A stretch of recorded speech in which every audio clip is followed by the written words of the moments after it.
because you're all into sustainability. How'd you get into that topic?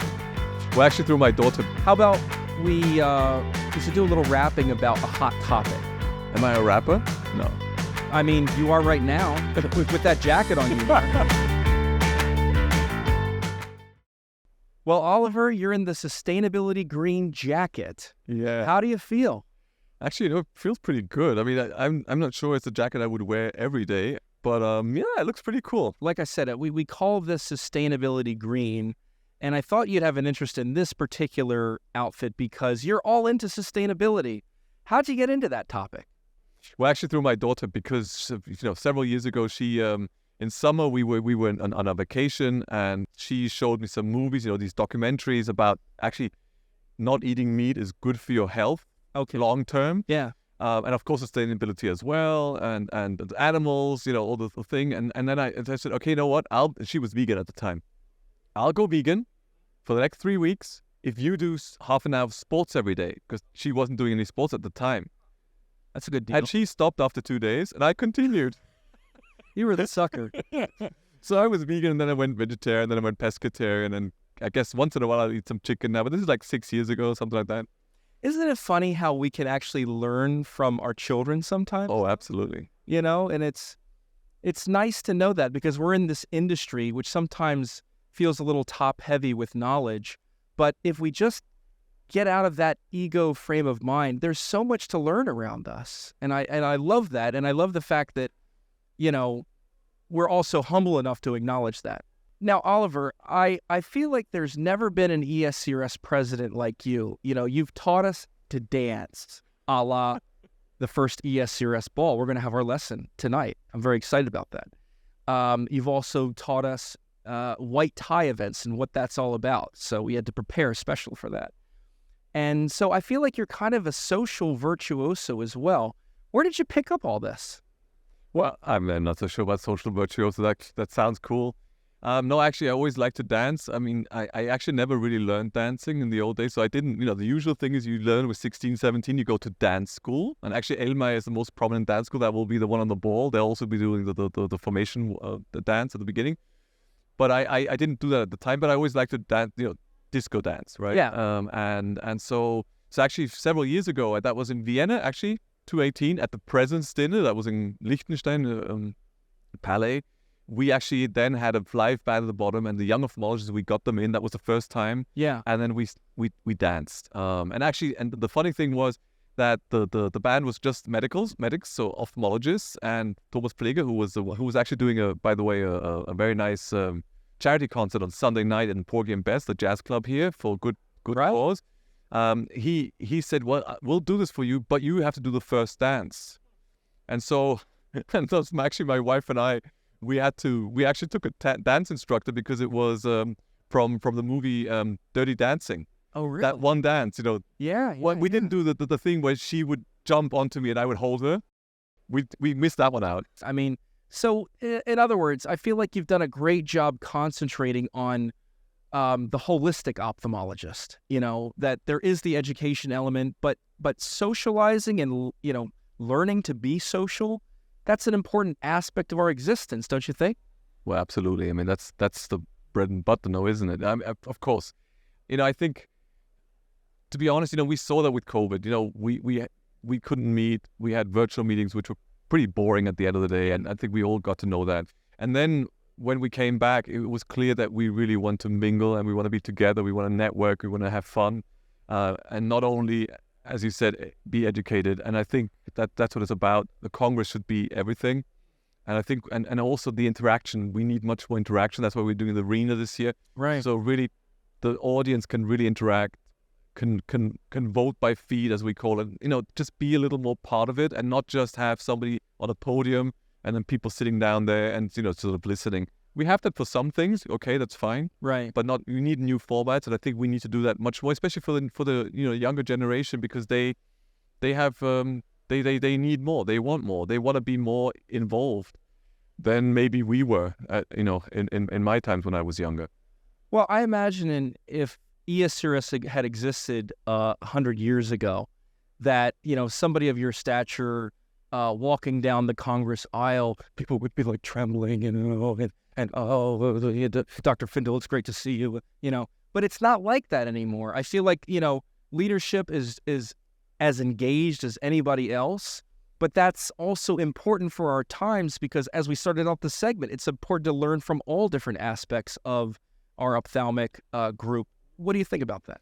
Well, absolutely. And actually, we're thinking of new formats just about that. Actually, this on Sunday night, we're doing that. We have the welcome reception in the reception area, and we're going to have beer.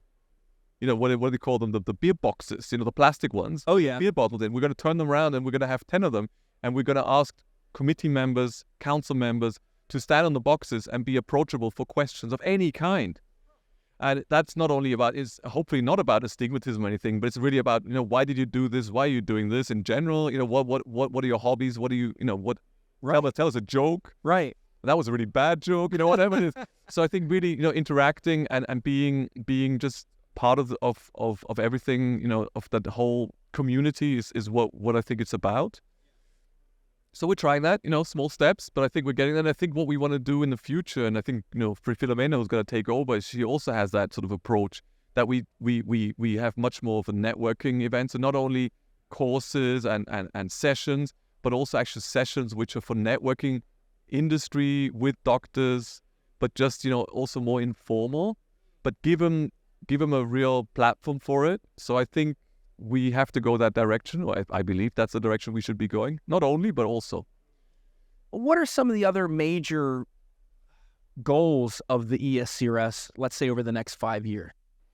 Well, I think, we really want to move forward in education, having a nice platform for education where people, sort of Netflix style can go in and really get all the content we have and more content in a very nice sort of delivered in a nice way. I think that's something we need to do. For in general, but especially for the younger generation.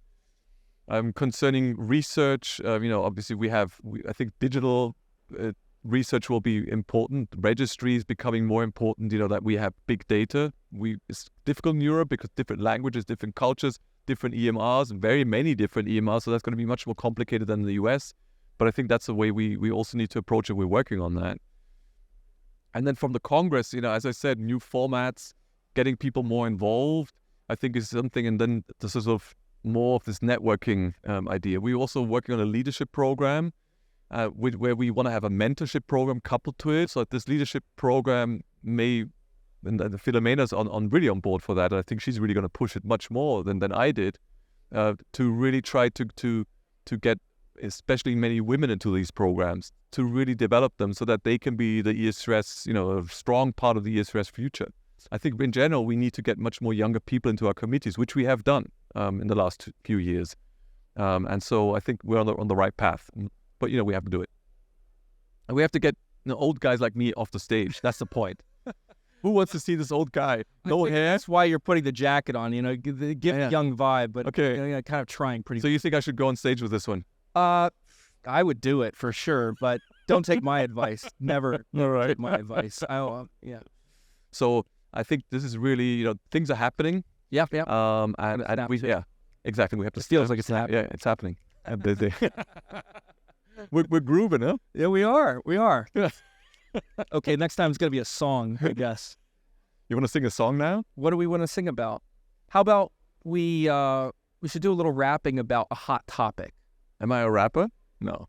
I mean, you are right now. With that jacket on, you are. All right, so now I'm a rapper. So what are we rapping about? What's the hot topic here that you've come across? I mean, is it AI or something else? Nah, I mean, AI is going to be with us for many years. Is it hot? Yeah, it's probably hot. But what's the hot? I think, So wait. I'm going to start it then. Okay. I'm going to start a rap. You ready? A. I. Why? I don't know. Me neither. Why don't I buy you a beer? Oh, is it sustainable? It's in a glass jar. Ooh, not a plastic straw. Ooh, beer in a straw? Hey, we invented something right there too. So that's what we're all about. But it had nothing to do with ophthalmology. It doesn't have to go there always, okay. Right? It can take us. If you say so. No, it doesn't have to.